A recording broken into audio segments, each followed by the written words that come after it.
ಬಲಗೈ ಸಮುದಾಯಕ್ಕೆ ಇನ್ನೂ ಅಸಮಾಧಾನ ಇದೆ. ರೋಸ್ಟರ್ ಬಿಂದಿನಲ್ಲಿ ಸಮಸ್ಯೆ ಆಗ್ತದೆ ಅನ್ನೋ ಒಂದು ಅನ್ಯಾಯ ಆಗ್ತಾಯಿದೆ ಅಂತ. ರೋಸ್ಟರ್ ಬಿಂದು ಕಡಿಮೆ ಹುದ್ದೆಗಳಾದಾಗ ಅನ್ಯಾಯ ಆಗ್ತದೆ ಅಂತ ಹೇಳ್ತಾರೆ. ಅಂಬೇಡ್ಕರ್ ಅವರು ಶೋಷಿತ ಸಮುದಾಯಗಳು ಒಗ್ಗಟ್ಟಾಗಿರಬೇಕು ಅಂತ ಅವರ ಹೋರಾಟ, ಅವರ ನಿಲುವು.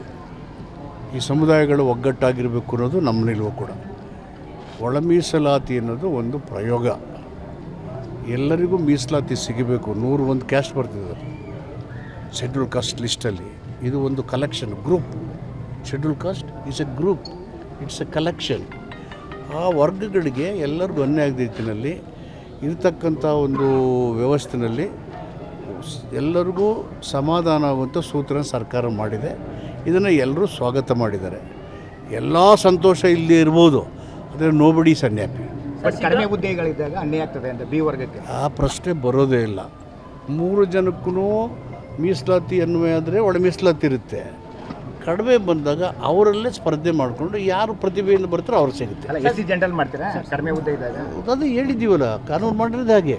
ಸರ್, ಸಿದ್ದರಾಮಯ್ಯ ಬದಲಾವಣೆ ಆದರೆ ಖರ್ಗೆ ಅಥವಾ ಪರಮೇಶ್ವರ್ ಸಿಎಂ ಆಗಲಿ ಅಂತ ಕಾಂಗ್ರೆಸ್ ನಾಯಕರೇ ಹೇಳ್ತಾ ಇದ್ದಾರೆ ಸರ್. ದಲಿತ ಸಿಎಂ ಆಗಲಿ, ಆದರೂ ಪರಮೇಶ್ವರ್ ಮತ್ತು ಖರ್ಗೆ ಹೆಸರೇ ಪ್ರಸ್ತಾಪ ಆಗ್ತಾ ಇರೋದು. ತಾವು ಸಿಎಂ ರೇಸಲ್ಲಿ ಇದ್ದೀರಾ ಸರ್? ಯಾಕಂದ್ರೆ ಈಗ ತಾನೇ ಕೂಗಿದ್ರು ಸರ್ ಮುಂದಿನ ಮುಖ್ಯಮಂತ್ರಿ ಮಾದೇವಪ್ಪ ಅಂತ ಹೇಳಿ. ಬೀದರ್ ಟು ಚಾಮರಾಜನಗರಕ್ಕೆ ಹೋಗ್ತಾರೆ ನನ್ನ ಹೆಸರು. ಯಾಕೆ ನಾವು ಒಟ್ಟಿಗಿದ್ದೀನಿ. ನಾನು ನನ್ನ 40 ವರ್ಷ ಜೀವನದಲ್ಲಿ ನಾನು ಸಂಪೂರ್ಣವಾಗಿ ಶೋಷಿತ ವರ್ಗಗಳ ಧ್ವನಿ ಇಲ್ಲದಿದ್ದರೆ ಪರವಾಗಿದ್ದೀನಿ. ನನ್ನ ಹೋರಾಟ ನಿಲುವು ಅದೇನೆ. ಅದಕ್ಕಾರ ಇರಲಿ ಇಲ್ಲದೇ ಇರಲಿ. ಆದರೆ ಸದ್ಯಕ್ಕೆ CM ಚೇರ್ನಲ್ಲಿ ಸಿದ್ದರಾಮಯ್ಯ ಕೂತಿದ್ದಾರೆ, ಅವರು ಎದ್ದಿಲ್ಲ, ಕೂತಿದ್ದಾರೆ. ಹೀಗಾಗಿ ಕುರ್ಚಿ ಖಾಲಿ ಇಲ್ಲ. ಒಂದು ವೇಳೆ ಇಪ್ಸ್ ಆ್ಯಂಡ್ ಬೆಡ್ ಸಿಗಿಲ್ಲ, ಸದ್ಯಕ್ಕೆ ಕುರ್ಚಿ ಖಾಲಿ ಇಲ್ಲ.